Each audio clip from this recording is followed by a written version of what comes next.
परमगुरुभ्यो नमः। श्रीमदानन्दतीर्थभगवत्पादाचार्यगुरुभ्यो नमः। श्रीवेदव्यासाय नमः। हरिः ओम्। श्यामस्वदर्शनधराभयसद्वरेतो भूम्यायुधोऽखिलनियुक्तिपरिग्रहैश्च ध्येयो निजश्च तनुभिः सकलैरुपेतः कुलो हरिः सकलवाञ्छितसिद्धयेजः। नरसिंहोऽखिलाज्ञानमथध्वन्तदिवाकरः जयत्यमितसज्ञानसुखशक्तिपयोनिधिः अगण्यदिव्योरुगुणार्णवः प्रभुः समस्तविद्याधिपतिर्जगद्गुरुः अनन्तशक्तिर्जगदीश्वरेश्वरः समस्तदोषातिविदूरविग्रहः स्वदेहेन्द्रियहेतुत्वं यज्जीवस्य स्वकर्मभिः आवृत्य विष्णुतत्त्वं तत्हेतुश्चित्प्रकृतिर्मता धर्म विज्ञान वैराग्य परमैश्वर्यशालिनः आनन्दतीर्थभगवत्पादान् वन्दे निरन्तरम्। सपद्मनाभतीर्थार्क गोगणोऽस्तु दृशे मम न तत्त्वमार्गे गमनं विना यदुपजीवनम्। चित्रैः पदैश्च गम्भीरैः वाक्यैर्मानैरखण्डितैः गुरुभावं व्यञ्जयन्ति भाति श्रीजयतीर्थवाक्। नौमि न्यायसुधादिकृज्यमुनीन् श्रीपादराट्सन्मणीन् व्यासार्यान् विविधागमाब्धिविहरान् श्रीवादिराजानपि वन्देऽहं सवरान् रघूत्तमगुरून् वैदग्ध्यवरां निधीन् श्रीसत्यव्रतराघवेन्द्रमुनिपान् सद्बोधसध्यानपान्। सत्याभिनवजो वेदवेत्ता गुर्वर्पिता गिरः सत्याधीशो वतमां निर्जिता शेषमायुत सत्यधीरकराब्जोत्त ज्ञानवैराग्यसागरः सत्यज्ञानाख्यतरणिः स्वान्तध्वान्तं निकृन्ततु विद्यायां विबुधाचार्यं वेदज्ञानाब्धिचन्दिरं दुर्मतध्वान्तमार्ताण्डं सत्यध्यानमुनिं भजे। सत्याभिघ्नकराब्जोत्थान् 50 वर्षपूजकान् सत्यप्रमोदतीर्थार्यान् नौमि न्यायसुधारतान्। शास्त्रेषु पारदर्शवानं शास्त्रज्ञेषु च वत्सलं दीनभक्तोद्धारकरं सत्यात्मानं गुरुं भजे। विद्यापीठविधातारं विद्यावारिधिचन्द्रं विद्यार्थिवत्सलं वन्दे महामहिमसद्गुरुम्। आपादमौलिपर्यन्तं गुरूणामाकृतिं स्मरेत् तेन विघ्नाः प्रणश्यन्ति सिद्ध्यन्ति च मनोरथाः। श्रीगुरुभ्यो नमः। हरि ओम्. చాతుర్మాస్య విశేషముల గురించి మనం తెలుసుకుంటూ ఉన్నాము. నిన్న కొన్ని విషయాలను మనం తెలుసుకున్నాం. 4 మాసాలకు 4 విధములైనటువంటి భగవద్రూపాల గురించి మనం నిన్న తెలుసుకున్నాం. ఆ భగవంతుడి స్వరూపం ఎటువంటిది, ఎటువంటి భగవత్ స్వరూపాన్ని మనం ధ్యానం చేయాలి, దాని గురించి కొన్ని మాటలను మనం తెలుసుకోవాలి. వరాహ పురాణం ఈ విషయంలో కొన్ని మాటలను చెబుతుంది. ఉద్యదాదిత్య సంకాశం పీత నిర్మల వాససం కౌస్తుభోద్భాసితోరస్కం రక్తాంబోజ పదద్వయం. అప్పుడే ఉదయించేటువంటి సూర్యుడి కాంతి ఎలా ఉంటుందో, ఉద్యదాదిత్య ఉదయించేటువంటి ఆదిత్యుడి కాంతి దానివలే అత్యంత ప్రకాశమయమైనటువంటి రూపం భగవంతుడి రూపం. అంతే కాంతి అని కాదు, మనం మానవులకు తేజపుంజములలో సూర్యుడి కంటే అధికమైనటువంటి దాన్ని మనం తెలుసుకోలేము. మనకు ప్రత్యక్షంగా కనిపించేది ఆ సూర్యుడు. అందువల్ల సూర్యుడి దృష్టాంతాన్ని ఇస్తారు. అంతే తప్ప భగవంతుడి కాంతి అంతే అని మాత్రం దానికి పరిధి ఉన్నది, సూర్యుడంతేనే భగవంతుడి కాంతి అని మాత్రం అనుకోవద్దు. ఎందువల్ల అనంటే దానికి ఒక కారణాన్ని ఆచార్యుల వారు చెబుతారు. మానవ దృష్టి కొరకు ఈ విధంగా చెప్పింది. అదే దేవతా దృష్టిని మనం ఆలోచన చేస్తే దానికి ఒక వేరే విధమైనటువంటి దృష్టాంతాన్ని చెబుతారు. ఏ విధంగా అంటే ఆచార్యుల వారు భగవంతుణ్ణి వర్ణించేటప్పుడు మహాభారత రామాయణాదుల్లో ఉన్నటువంటి దాన్ని ఉదాహరణగా చెబుతూ ఆచార్యుల వారు చెబుతారు, అనంత సూర్యదీధితిం దురంత సద్గుణార్ణవం అని భగవంతుణ్ణి స్తోత్రం చేస్తారు. అంటే అనంత సూర్యులకు ఏ ప్రకాశం అయితే ఉన్నదో అటువంటి దివ్యమైనటువంటి ప్రకాశం కలవాడు భగవంతుడు. అంత దివ్యమైనటువంటి ప్రకాశం భగవంతుడికి ఉంటుంది అన్నటువంటి దాన్ని చెబుతారు. అందువల్ల ఇక్కడ ఉద్యదాదిత్య సంకాశం అంటే అప్పుడే ఉదయించేటువంటి సూర్యుడి కాంతిని మనం చూడగలం. మన మానవ దృష్టికి అది కనిపిస్తుంది. దాన్ని మనం ఆలోచన చేయగలం. దానికంటే అత్యధికమైనటువంటి ఆలోచన శక్తి మనకుంటే అవశ్యంగా భగవంతుణ్ణి అంత కాంతి ఉన్నది అని మనం చింతన చేయవచ్చు. ఉద్యదాదిత్య సంకాశం పీత నిర్మల వాససం. పీత అంటే పీతాంబరం, పీత నిర్మల వాససం, కౌస్తుభోద్భాసితో రస్కం. కౌస్తుభమణిని భగవంతుడు ధరించాడు. దాన్ని బ్రహ్మదేవుల వారు భగవంతుడికి సమర్పణ చేశారు. ఎందుకు అంటే లోకంలో నీకంటే సర్వోత్తములు ఎవరూ లేరు అని నిజతాతే రవిరశ్మి దీధితి అని మధ్వ విజయంలో నారాయణ పండితాచార్యుల వారు చెబుతారు. ఆ విధంగా ప్రదదౌ త్రిజగజ్జయధ్వజం విధిరే తద్గల సంగీభూషణం.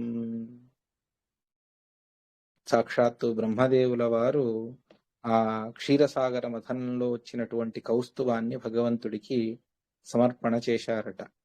అటువంటి కౌస్తుభాన్ని ధారణ చేసినటువంటి భగవంతుడు కౌస్తుభోద్భాసితో రస్కం రక్తాంబోజ పదద్వయం. భగవంతుడి పాదములు రక్త అంటే ఎరుపు రంగులో ఉన్నాయి అని. దానికి కూడా నారాయణ పండితాచార్యులు ఒక అద్భుతమైనటువంటి ఆ భగవంతుడి పాదములు ఎందుకు రక్తంగా ఉన్నాయి అంటే నిజమానసరాగ పీడనాత్ అరుణీభూతమివారుణం స్వయం అని చెబుతారు. అంటే నిజమానస, ప్రతి ఒక్కరి మనస్సులో నానా విధమైనటువంటి కోరికలన్నీ కూడా ఉన్నాయి. ఆ కోరికలకు అంతే లేదు.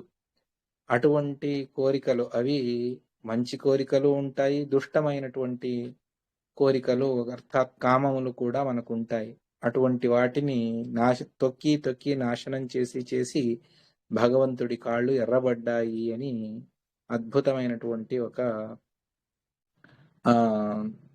కారణాన్ని చెబుతారు నారాయణ పండితాచార్యులు. ఆ విధంగా రక్తాంబోష పదద్వయం, భగవంతుడి పాదములు రక్త ఎరుపు రంగులో ఉన్నాయి. శంఖచక్ర గదా పద్మ చిహ్నితమైనటువంటి పాదములు. అటువంటి దివ్యమైనటువంటి శంఖచక్ర గదా పద్మధారిణం తరుణం సదా, నిత్య యవ్వనంలో ఉన్నటువంటి యువకుడిగానే ఉన్నటువంటి, ఎప్పటికీ భగవంతుడికి ముసలితనం రాదు. నిత్య తరుణం సదా, శీతాంశుకోటి వదనం బింబోష్టంచ సుస్మితాననం. ఇటువంటి భగవద్రూపాన్ని మనం ప్రతిరోజు ధ్యానం చేయాలి. శ్రీవత్సవక్షసం ధ్యాయేన్ మనసా సుస్థిరేణ చ యాం కాంచిదతవా ధ్యాయేన్ మూర్తిం స్వేష్ట ధ్యేయేన్ మన్మూర్తిం స్వేష్ట దేవతాం. అది రామ, కృష్ణ, వరాహ, నరసింహ, వామన, వేదవ్యాస మొదలైనటువంటి ఏ భగవద్ రూపాన్నైనా కూడా మీరు చింతన చేయవచ్చు.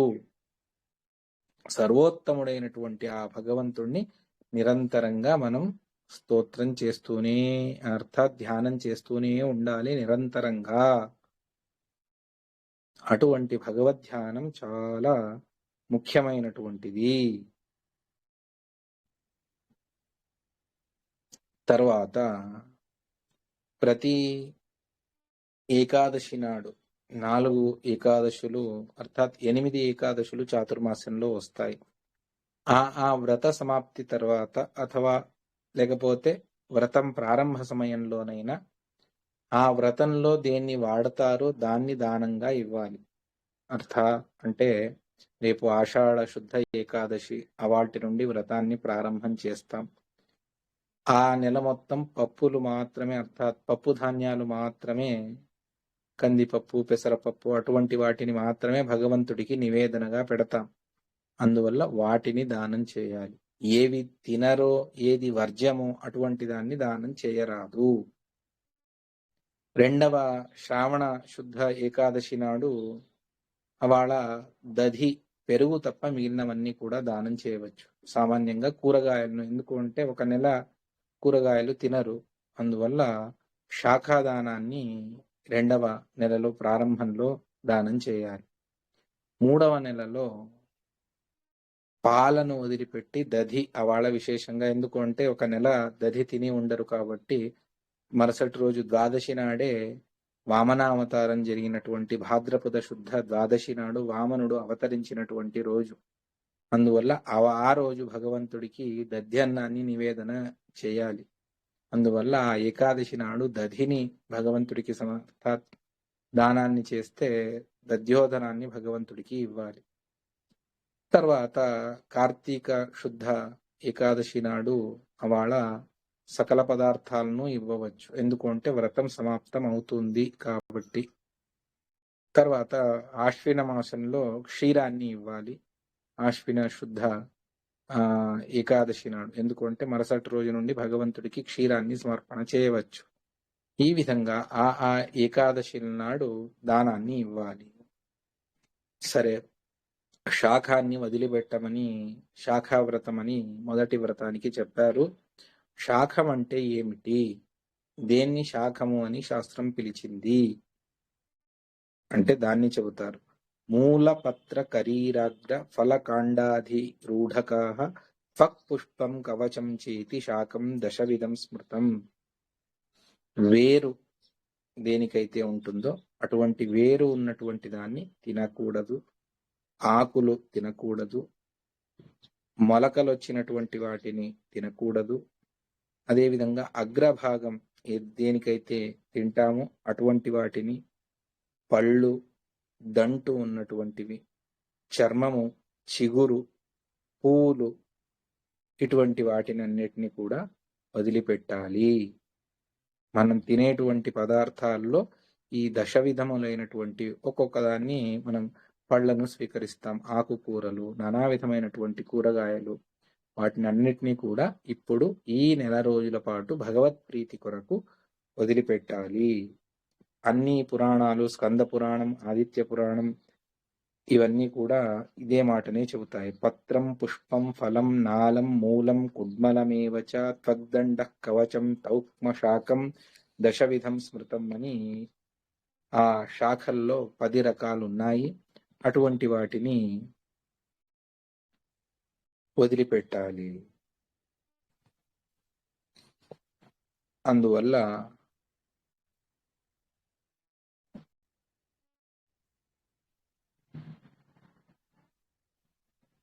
అదేవిధంగా ఈ తమలపాకు కూడా ఈ వ్రతానికి, మొదటి వ్రతానికి వస్తుంది. దానికి కూడా తులసికి ఏ విధంగా నిషేధం లేదు, తమలపాకు కూడా నిషేధం అన్నటువంటిది లేదు. అందువల్ల దాన్ని కూడా స్వీకరించవచ్చు అన్నటువంటి దాన్ని చెబుతారు.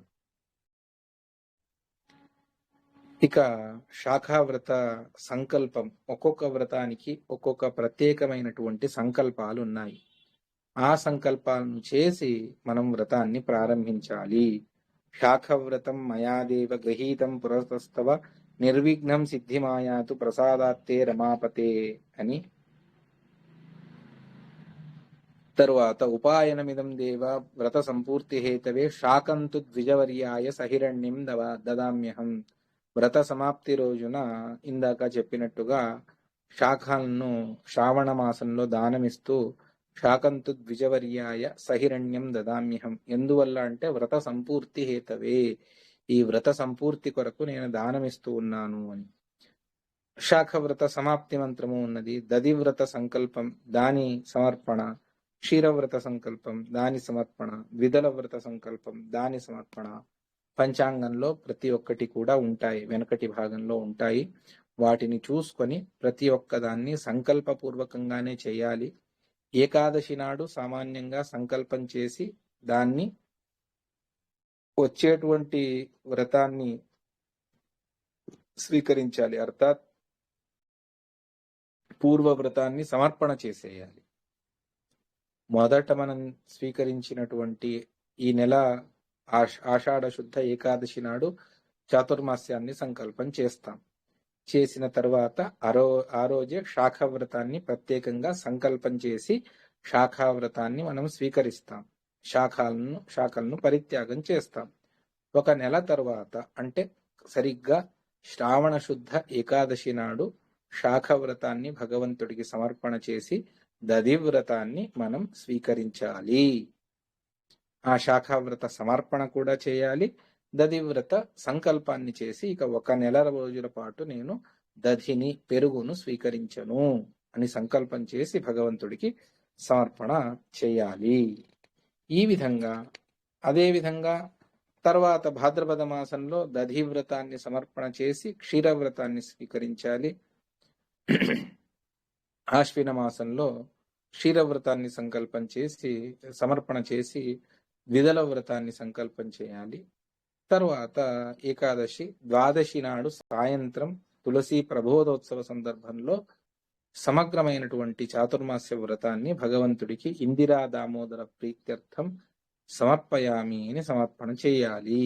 ఈ విధంగా ఒక్కొక్క మాస ప్రారంభంలో ఆ వ్రత సంకల్పపూర్వకంగా దాన్ని స్వీకరించి ఒక నెల పాటు శ్రద్ధాభక్తులతో దాన్ని ఆచరించి తర్వాత దాన్ని సమర్పణ చేయాలి. ఇది క్రమం. ఇక ఈ చాతుర్మాస్యంలో అనేక వ్రతాలను చెప్పారు. ఒక్కొక్క వ్రతం చాలా అద్భుతంగా ఉన్నటువంటివి. కొన్నిటిని మనం చేయవచ్చు, కొన్నిటిని మనం చేయలేము ఈ కలియుగ ప్రభావం వల్ల. ఎందువల్ల అంటే ఉపవాసంతో మత్ప్రీత్యై యస్మిన్ తస్మిన్ దినే నరః కుర్యాద్ దశగుణం తత్స్యాత్ ఏకాదశి ఉపవాసతః. ఏకాదశి అతిరిక్తంగా మధ్య మధ్యలో అప్పుడప్పుడు కూడా ఉపవాసాలను చేయవచ్చంట. ఉపవాసో ద్విధా ప్రోక్తః శాంతారశ్చ నిరంతరః ఉపోష్య పారణం కృత్వా పునః కుర్యాద్ ఉపోషణం.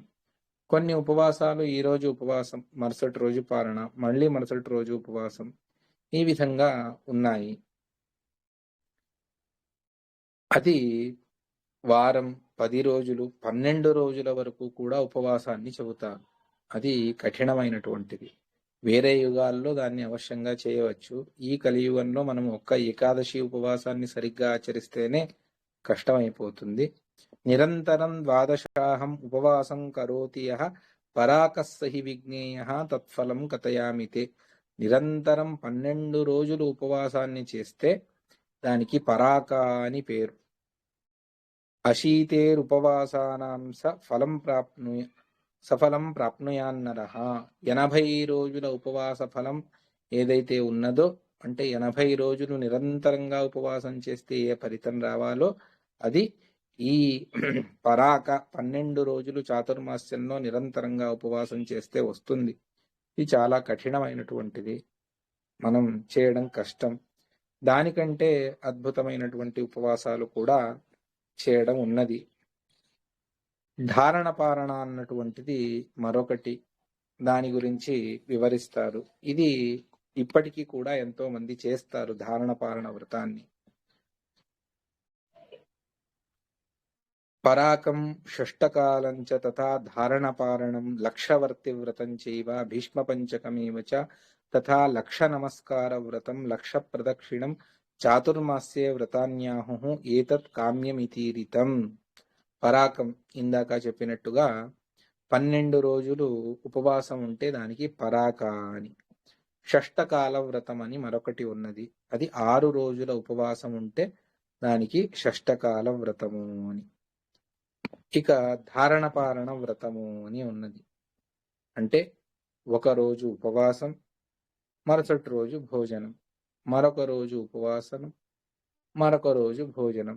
ఈ విధంగా నెల పూర్తిగా చేస్తే, అది సామాన్యంగా ఆషాఢ మాసంలో అయినా చేస్తారు, లేకపోతే చివరి వ్రతంలో అయినా చేస్తారు. మధ్యలో ఉన్నటువంటి రెండింటికి ధారణ పాలన చెప్పలేదు. ఈ విధంగా చేస్తే, ఒక ఏకాదశి మధ్యలో వస్తే ఆ వాళ్ళ ఉపవాసమే చేయాలి తప్ప ఆ వాళ్ళ పాలన ఉన్నా కూడా వాళ్ళ తినకూడదు. ఇది ధారణపాలన వ్రతం యొక్క విశేషము. అదేవిధంగా లక్ష వర్తి వ్రతం చైవ, భగవంతుడికి ఈ 4 నెలల్లో మొత్తానికి 1,00,000 వత్తులు భగవంతుడికి సమర్పణ చేయాలి. దీపములు వేసి రోజుకు 24 30 ఆ లెక్కలో పెట్టుకొని ఎంత ఎక్కువ వీలవుతుందో అంత భగవంతుడికి ప్రతిరోజు ఉదయం, మధ్యాహ్నం, సాయంత్రం ఈ విధంగా దాన్ని సమర్పణ చేస్తూ వెళితే మొత్తానికి 1,00,000 దీపములు భగవంతుడికి, 1,00,000 వత్తులు భగవంతుడికి దీపంగా సమర్పణ చేయాలి. ఇది కూడా ఎంతో మంది చేస్తారు. ఆ విధంగా 1,00,000 వర్తి వ్రతం చేయవ. భీష్మ పంచకమేవచ, ఇది కార్తీక మాసం శుద్ధ ఏకాదశి నుండి ప్రారంభించుకొని ఏకాదశి నాడు ఉపవాసం, ద్వాదశి, త్రయోదశి, చతుర్దశి 3 రోజులు ఉపవాసం ఉండి 4వ రోజు అర్థాత్ పౌర్ణమి నాడు సాయంత్రం బ్రాహ్మణ భోజనాన్ని చేయించి తర్వాత భోజనాన్ని చేయాలి. ఆ ద్వాదశి, త్రయోదశి, చతుర్దశిల్లో గోమయ, గోమూత్ర, పాలు ఇటువంటి వాటిని కొంత ప్రమాణం చెప్పారు. ఆ విధంగా చేస్తే అది భీష్మ పంచకం అవుతుంది. భీష్మాచార్యుల వారు దీన్ని తాము ఆచరించి భగవంతుడికి సమర్పణ చేశారు. అందువల్ల 5 ఉపవాసాలు పూర్తిగా 5వ రోజు సాయంత్రం భోజనాన్ని చేయాలి. ఇది భీష్మ పంచకం. దీన్ని కూడా ఎంతో మంది ఇప్పటికీ కూడా చేస్తూ ఉంటారు. చాలా కఠినమైనటువంటి వ్రతాలు ఇవన్నీ. 1,00,000 వర్తి వ్రతాన్ని అవశ్యంగా చేయవచ్చు. అది ఉపవాసానికి సంబంధం లేకుండా భగవంతుడికి ప్రతిరోజు దీప సమర్పణ కింద మనం చేయవచ్చు. 1,00,000 నమస్కారములు, ఇది కూడా చాలా దివ్యమైనటువంటిది. భగవంతుడికి 1,00,000 నమస్కారాలను మనం చేయవచ్చు. 1,00,000 ప్రదక్షిణలు, ఈ 4 నెలల్లో అది పూర్తి అవ్వాలి. 1,00,000 నమస్కారాలు. తర్వాత 1,00,000 ప్రదక్షిణ, ఇటువంటి వ్రతాలన్నీ కూడా ఉన్నాయి.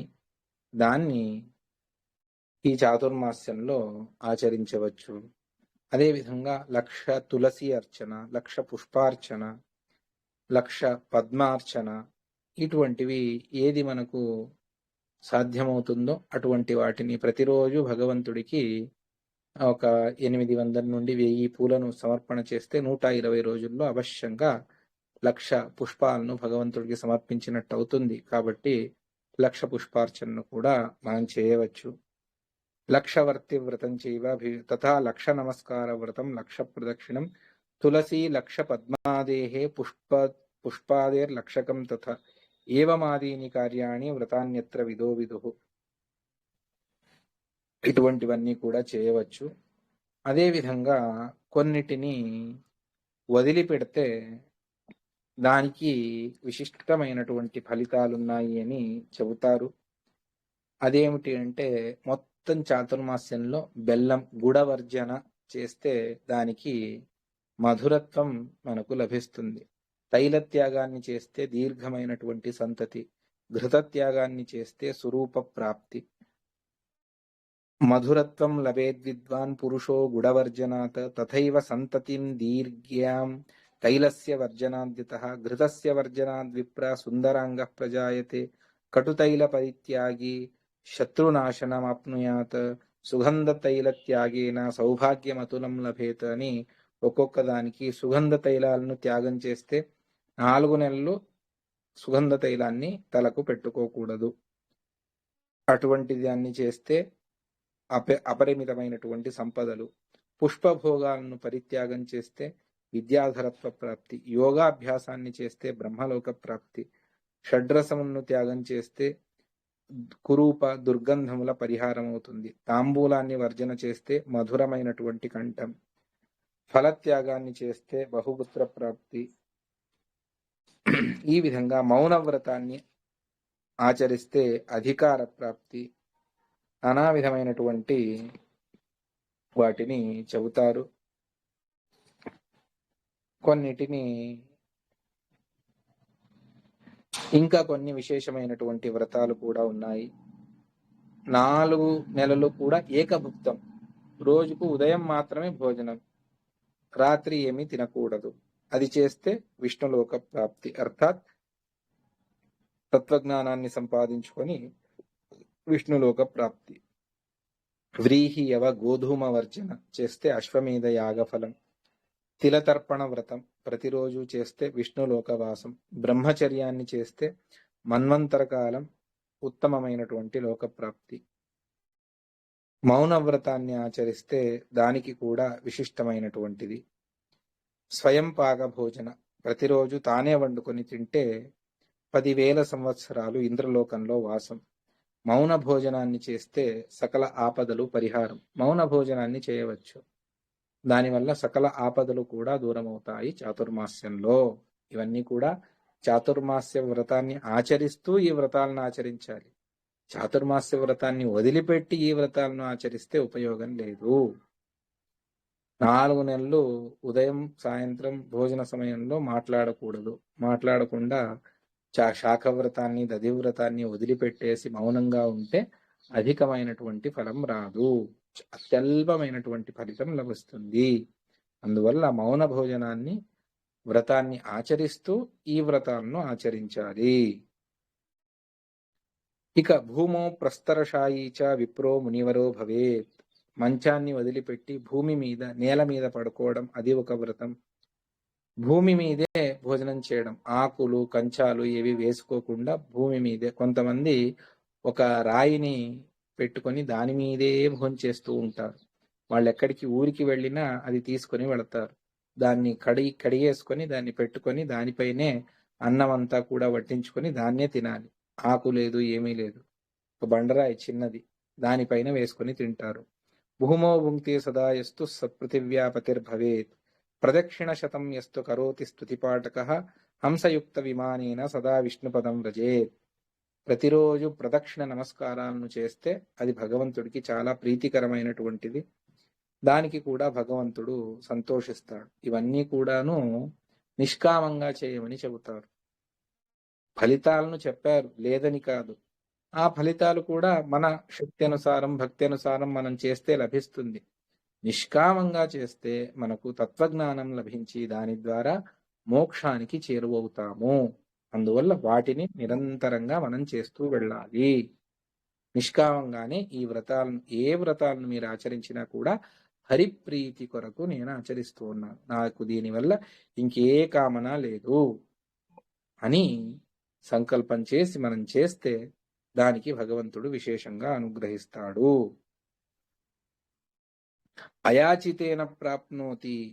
ఏది తాను యాచన చేయకుండా ఇంకొకరిని అడగకుండా ఈ 4 నెలలు తాను ఉండాలి.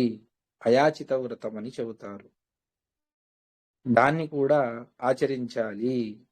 ఈ విధంగా నానా విధమైనటువంటి వ్రతాలను చెబుతారు. కొన్ని వ్రతాలు విశిష్టమైనటువంటివి. చాతుర్మాస్యంలో విశేషంగా బ్రాహ్మణ భోజనాన్ని చేయిస్తే దానికి ఫలితం విశిష్టంగా ఉన్నది. పితॄణాంచాపి సర్వేషాం ఘృతం వై తర్పకం స్మృతం. పితృవులకు చాలా ప్రీతికరమైనటువంటిది నెయ్యి, దాన్ని దానం చేయాలి. ప్రతిరోజు దానం చేస్తే దానికి ఒక విశేష ఫలం. లేదు చాతుర్మాస్యేతు కర్తవ్యం సర్వథా మత్ప్రియైషిణ. చాతుర్మాస్యంలో దాన్ని విశేషంగా చేయవచ్చు. చాతుర్మాస్యం పూర్తిగా అవ్వకపోయినా శ్రావణంలో కార్తీకంలో అయినా శుక్లపక్షంలో ఈ దీన్ని దానం చేయమని చెబుతారు. ఏది ఘృతాన్ని, నేతిని దానం చేయమని చెబుతారు. చాతుర్మాస్యంలో కొన్ని విశేష దినాలున్నాయి.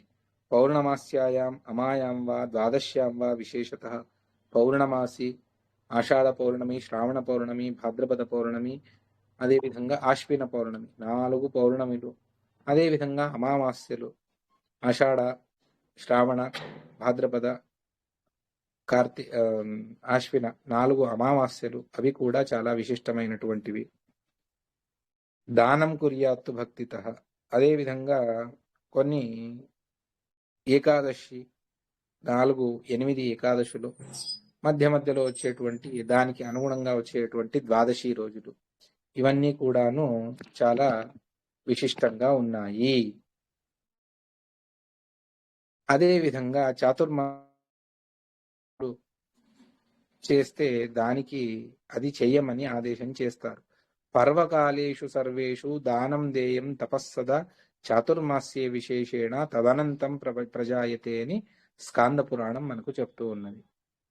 అంటే పర్వకాలంలో సర్వ సర్వ అంటే ఈ దీనికి సంబంధించినటువంటి చాతుర్మాస్యానికి సంబంధించినటువంటి పర్వకాలములు ఏవైతే ఉన్నాయో అందులో దానం చేయమని చెబుతారు. మౌన భోజనం గురించి కొన్ని విశేషంగా చెబుతారు. స్నానం దానం జపో హోమ స్వాధ్యాయం దేవతార్చనం చాతుర్మాస్యే కృతం యచ్చ సర్వం హి చాక్షయం భవేత్. స్నాన దాన జప హోమాదులు, స్వాధ్యాయం శాస్త్రాధ్యయనం, నిరంతరంగా భగవత్ కథలను శ్రవణం చేయడం, అది చేసినవే అయినా భాగవతాది శాస్త్రమును సత్శాస్త్రమును నిరంతరంగా రోజుకు ఒక శ్లోకమైన భాగవతాన్ని మనం వినాలి అన్నటువంటి సంకల్పాన్ని మనం చేసుకుంటే దానివల్ల విశిష్టమైనటువంటి ఫలితాన్ని భగవంతుడు ఇస్తాడు. ఏకకాలం ద్వికాలం వా పురాణం శృణుతేతు యః సర్వపాప వినిర్ముక్తః విష్ణులోకం సగచ్చతి. ఉదయమైన సాయంత్రమైన లేకపోతే ఉదయం సాయంత్రం రెండు సమయముల్లో ఎవరైతే పురాణ శ్రవణాన్ని చేస్తారో, నిరంతరంగా ఈ 4 నెలలు అఖండంగా పురాణ శ్రవణాన్ని చేస్తారో వారు సర్వపాప వినిర్ముక్తః సకల పాప నిర్ముక్తులై విష్ణులోకం సగచ్చతి. వైష్ణవో బ్రాహ్మణో యస్తు పూజనంచ యః కరోతి. ప్రతిరోజు వదిలిపెట్టకుండా భగవదారాధన చెయ్యాలి. నిరంతరంగా అది 15 నిమిషాలు, అరగంటనో, 45 నిమిషాలు, గంటనో ఎవరికి ఎంత సమయం వీలవుతుందో వారు అంతంత భగవంతుణ్ణి ఆరాధన చెయ్యాలి. నిరంతరంగా ఆరాధన చెయ్యాలి. భగవంతుడి పూజను విశేషంగా చేయండి. అర్చన, అదేవిధంగా అభిషేకము, ఎవరికి ఏ సాధ్యములు ఉన్నాయి వారి ఇంటి పరిస్థితులను చూసుకొని వారు నిరంతరంగా భగవంతుణ్ణి పూజ చేయడం అది విశిష్టమైనటువంటి ఫలితాన్ని ఇస్తుంది. ఇక చాతుర్మాస్యంలో నిషిద్ధమైనటువంటి పదార్థములను తినకూడదు. అది ఒక పెద్ద లిస్ట్ ఉంది. నిషిద్ధమైనటువంటి పదార్థములను సర్వథా తినరాదు. అందులోనూ చాతుర్మాస్యంలో సర్వథా అంటే ఈ మొదటి నెల కాదు, 2వ నెలలో 3వ నెలలో నానా విధమైనటువంటి కూరగాయలన్నీ కూడా తినడానికి అవకాశం ఉన్నది. అప్పుడు కూడా నిషిద్ధమైనటువంటి వాటిని పరిత్యాగం చేయడం చాలా ఉత్తమము. దాన్ని స్వీకరించకూడదు. ఇక మరొక మాటను విశేషంగా స్కంద పురాణం మనకు చెప్తూ ఉన్నది. అదేమిటి అనంటే, ఇష్టవస్తు ప్రదో విష్ణుర్లోకశ్చేష్ట రుచి సదా తస్మాత్ సర్వప్రయత్నేన చాతుర్మాస్యే త్యజేచ్ఛతత. మనకు చాలా కావలసినటువంటి పదార్థములు ఏవైతే ఉన్నాయో వాటిని త్యాగం చేస్తే, అర్థాత్ వాటిని భోగం చేయకుండా మనం దూరం పెడితే దానికి విశిష్టమైనటువంటి ఫలితాన్ని భగవంతుడిస్తాడు. అందువల్లనే ఇప్పుడు యాత్రలకు వెళ్ళినటువంటి వారు బద్రీలోనో, కాశీలోనో, హరిద్వారంలోనో వాళ్లకు ఇష్టమైనటువంటి పండో లేకపోతే వాళ్ళకి ఇష్టమైనటువంటి భోగ పదార్థం, మధుర పదార్థాలు, స్వీట్స్ ఏవైతే ఉన్నాయో వాటిని వారు అక్కడ త్యాగం చేస్తారు. నేను ఇవాల్టి నుండి దాన్ని త్యాగం చేస్తూ ఉన్నాను, ఇక మీదట మొత్తానికి జీవితాంతం వాటిని తినను అని. అది ఇష్టమైనటువంటి పదార్థాలను వదిలిపెట్టాలి తప్ప మనకు ఏది రుచించదో దాన్ని వదిలిపెట్టకూడదు. కానీ ఈ చాతుర్మాస్యంలో అటువంటి ఇష్ట పదార్థాలు ఏవైతే ఉంటాయి మనకి వాటిని వదిలిపెట్టాలి అని చెబుతారు. ఇక లక్ష పద్మ వ్రతము అని గోపద్మాలను స్త్రీలు వేస్తారు. స్త్రీలకు ఇది విశేషమైనటువంటి వ్రతం. రంగవల్లితో దాన్ని పద్మాలను వేసి దానికి సంకల్పం చేసుకొని ప్రతిరోజు వేస్తూ వెళ్ళాలి.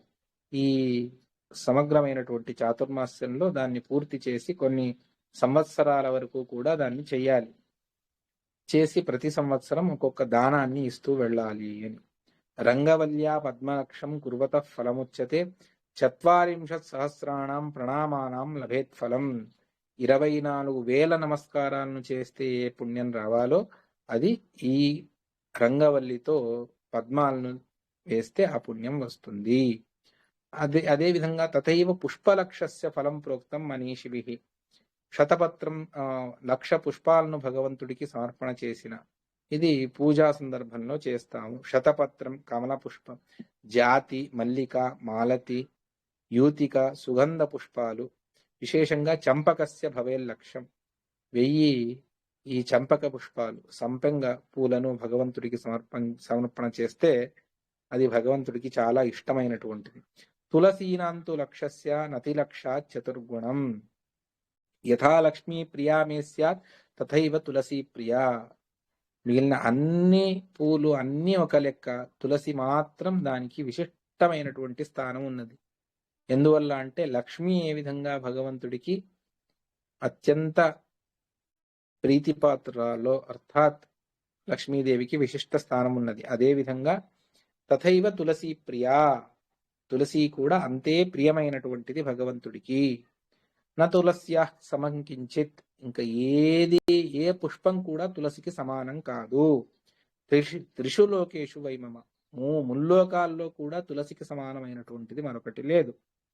అందువల్ల యా తులస్యా విహీనా స్యాత్ పూజా సా నిష్ఫలా భవేత్. తులసి రహితమైనటువంటి పూజ అది వ్యర్థమే. దాన్నే పురందరదాసుల వారు చెబుతారు, ఎల్లా సాధన విద్దు తులసి ఇల్లద పూజೆ వల్లనో హరిత కొళ్ళనో అని. మిగిలిన అన్ని సాధనాలు ఉండి తులసి లేకపోతే ఆ పూజ వ్యర్థము అని.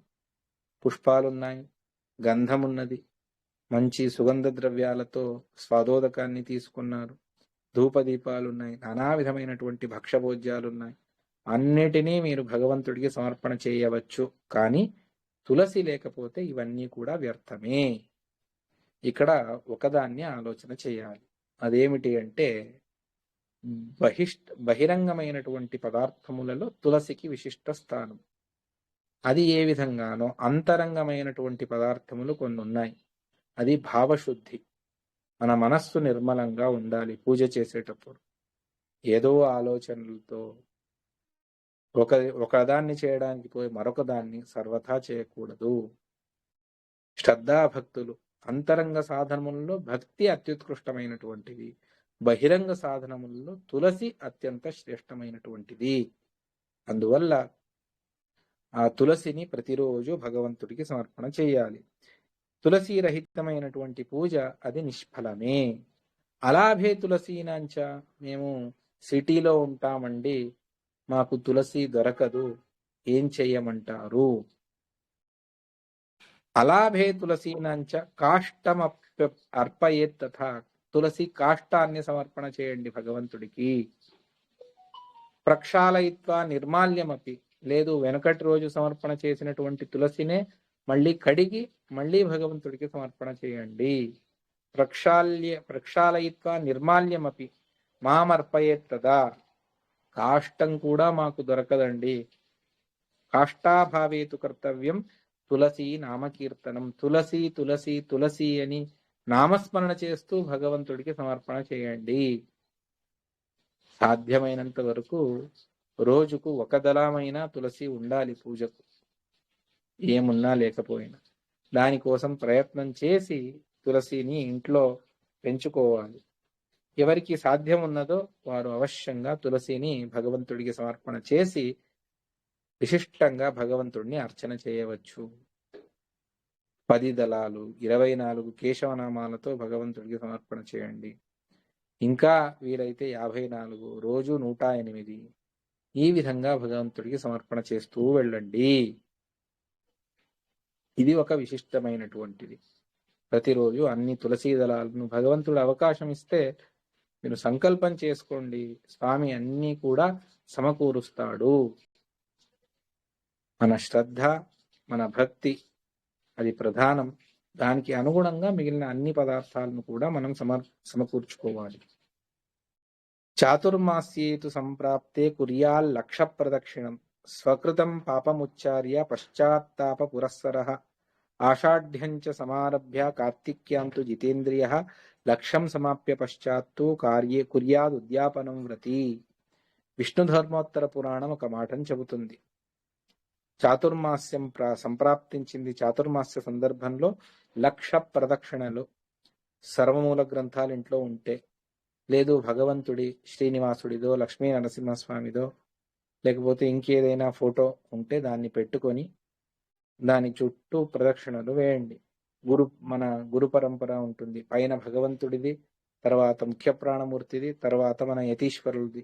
ఆ ఫోటోలను మధ్యలో ఇంటి మధ్యలో పెట్టేసి రోజు మనకి ఏది శ్రీ గురుభ్యో నమః, శ్రీ లక్ష్మీ నరసింహాయ నమః, శ్రీ ముఖ్య ప్రాణాయ నమః అంతనే అనుకుంటూ ప్రదక్షిణ చేసి 1,00,000 ప్రదక్షిణలు చేయాలి. చేసి ఎక్కడైనా దేవస్థానానికి వెళ్ళి చేసినా సంతోషమే, అది ఇంకా విశిష్టమైనటువంటి పుణ్యం.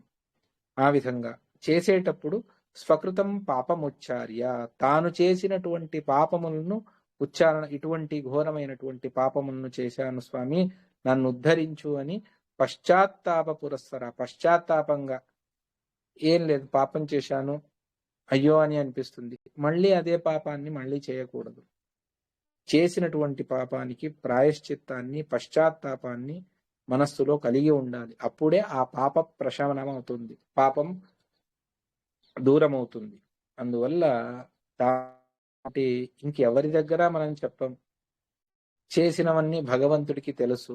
అటువంటి భగవంతుడి ఎదురుగానే నేను ఇటువంటి ఘోరమైనటువంటి గురుద్రోహాన్ని చేశాను, చేయరానటువంటి పనులను చేశాను, వాటి నుండి నాకు విముక్తి కలిగించు స్వామి అని భక్తితో తాను ఆ దోషములను చెప్పుకొని భగవంతుడికి పశ్చాత్తాప పురస్సరంగా ఆషాఢ మాసంలో ప్రారంభించి కార్తీకం వరకు జితేంద్రియుడిగా ఉండి 1,00,000 ప్రదక్షిణలను సమర్పణ చేయాలి. సర్వపాప వినాశార్థం నారీవి పురుషైరపి ప్రదక్షిణా ప్రకర్తవ్యాః యావదుద్బోధినీ భవేత్. పురుషులైనా స్త్రీలైనా రోజుకు 1, 2, 3, 7, 11, 21, 24, 54, 108 వారి వారి శక్తి అనుసారం సర్వపాప వినాశార్థం, సకల పాపములు దూరమవ్వాలి అని పురుషులు లేకపోతే స్త్రీలు వారు ప్రదక్షిణాలను భగవంతుడికి చెయ్యాలి. యావద్ ఉద్బోధిని భవేత్. ఉద్బోధిని అంటే కార్తీక ద్వాదశి, క్షీరాబ్ది ద్వాదశి అని మనం దేన్నైతే పిలుస్తామో ఆ రోజు వరకు 1,00,000 ప్రదక్షిణం కృత్వా అంతే చోత్యాపనం చరేత్. ఆ ప్రదక్షిణలను చేసేటప్పుడు ఒక శ్లోకాన్ని కూడా చెబుతారు. అనంతావ్యయ విష్ణు శ్రీ లక్ష్మీనారాయణ ప్రభో జగదీశ నమస్తుభ్యం ప్రదక్షిణ పదే పదే అని భవిష్యోత్తర పురాణం చెబుతుంది.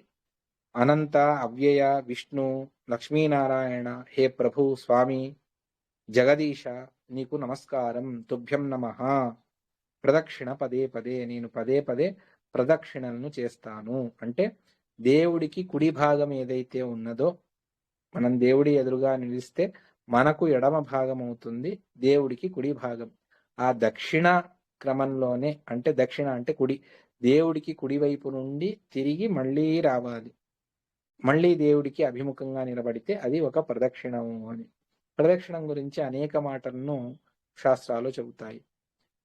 గర్భిణీ స్త్రీ తాను నిండు కుండను పట్టుకొని ఏ విధంగా నెమ్మదిగా వెళుతుందో అలా వెళ్ళాలి అన్నటువంటిది ఒక ప్రదక్షిణము. ఆ విధంగా అంత నెమ్మదిగా వెళ్ళాలి అన్నటువంటిది. సంఖ్య పెద్దగా ఉన్నప్పుడు ఇక మనం ఏం చేయలేం, కాస్త వేగంగానే వేస్తాం.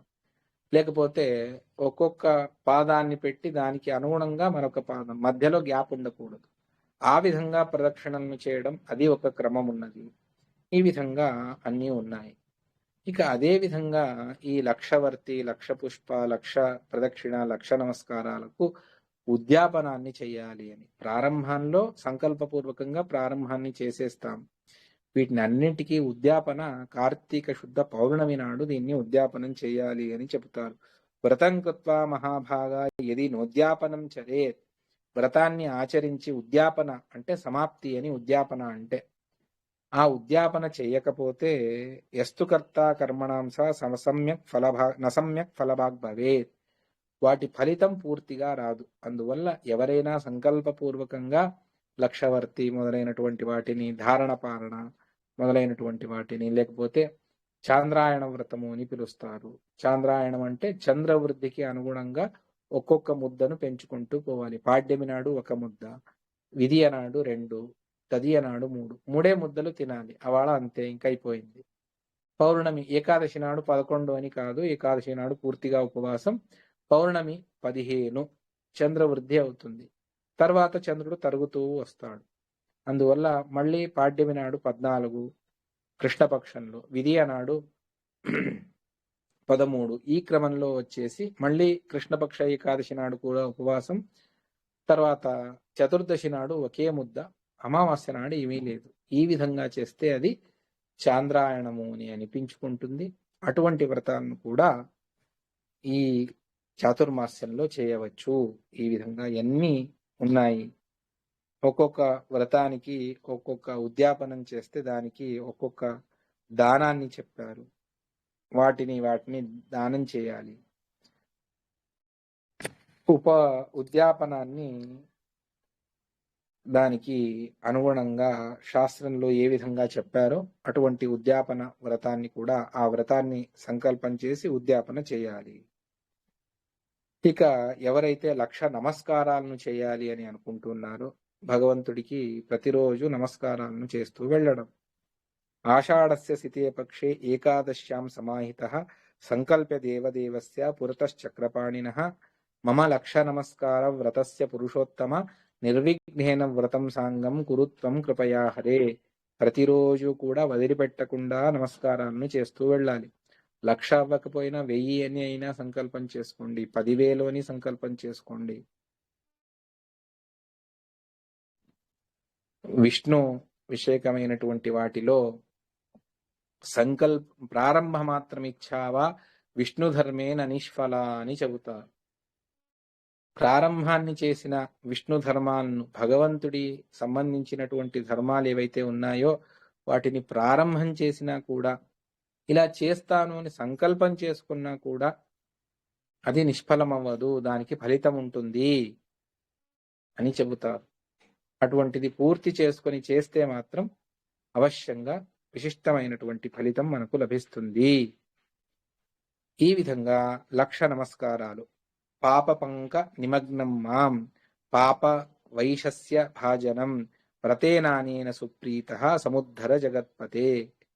పాపమనేటువంటి బురదలో మునిగిపోయాను నేను, ఊబిలో చిక్కుకుపోయాను. పాప పంక నిమగ్నం మాం పాప వైశస్య భాజనం.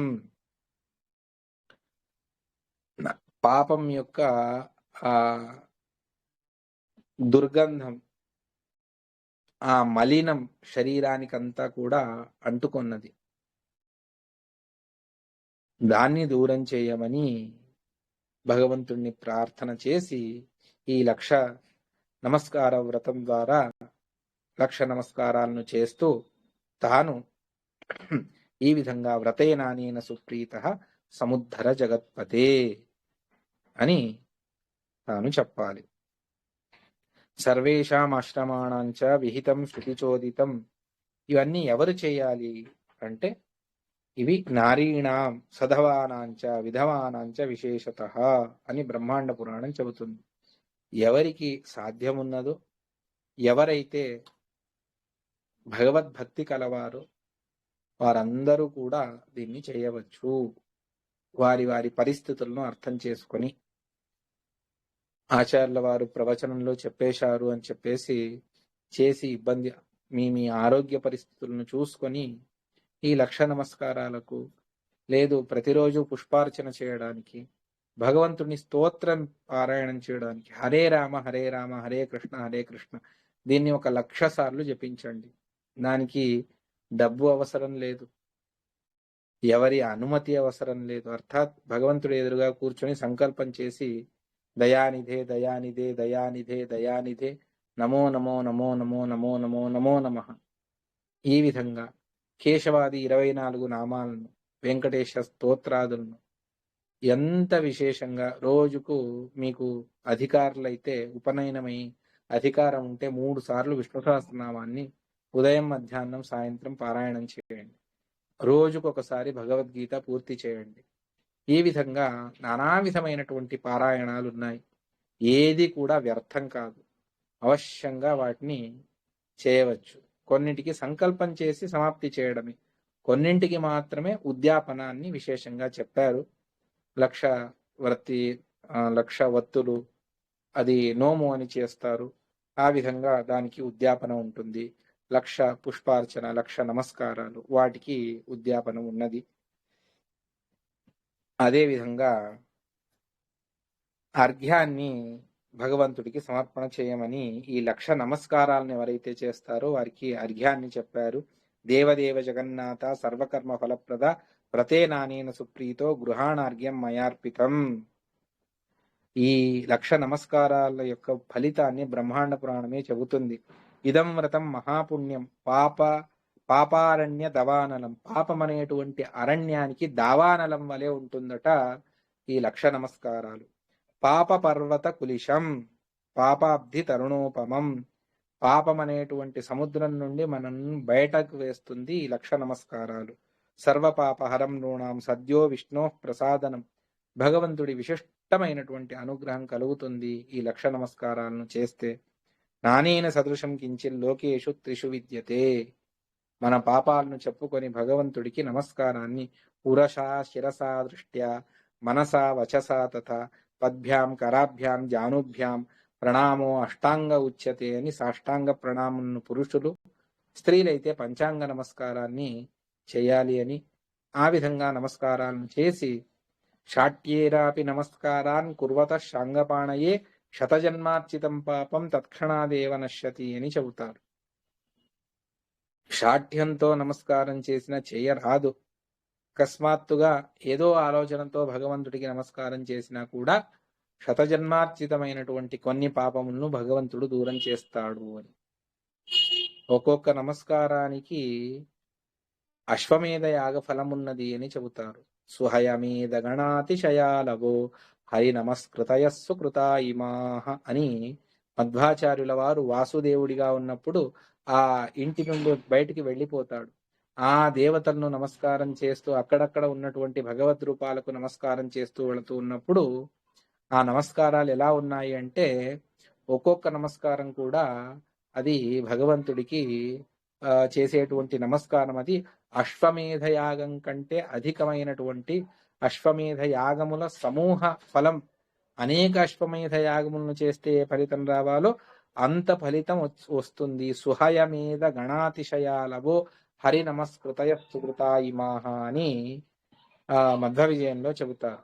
ఎందువల్ల అంటే మహాభారతం ఒక మాటను చెబుతుంది. ఏకోపి కృష్ణస్య కృత ప్రణామ శతాశ్వమేధ అవభృతేన తుల్య దశాశ్వమేధ అవభృతేన తుల్య దశాశ్వమేధి పునరేతి జన్మ కృష్ణ ప్రణామి న పునర్భవాయ అని. ఇదే శ్లోకానికి వ్యాఖ్యానం చేస్తూ ఉన్నప్పుడు వ్యాఖ్యానకారులు ఈ మాటను చెబుతారు. మహాభారతంలో నుండి ఉద్ధృతమైనటువంటి ఈ శ్లోకాన్ని చెబుతారు. ఏమిటి అంటే, భగవంతుడికి చేసేటువంటి నమస్కారం ఏకోపి కృష్ణస్య కృత ప్రణామ, ఒక్క నమస్కారం అది దశాశ్వమేధ అవభృతేన తుల్య.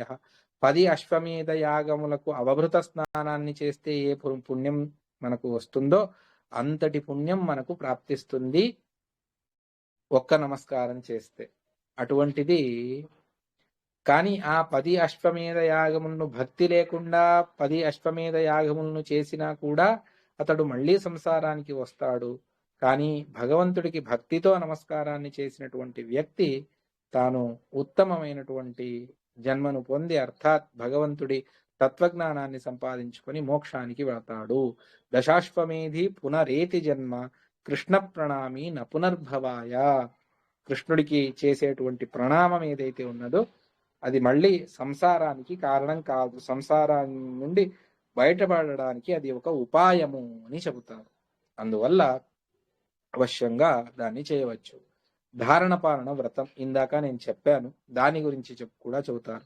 ఆదౌ మాసి తథా చాంతే, మొదటి మాసంలో ఆషాఢ మాసంలో అయినా లేకపోతే చివరి మాసంలో అయినా, తథా చాంతే చాతుర్మాస్యే తథాపి వా ఏకస్మిన్ ధారణం కార్యం పారణంచ తథాపరే.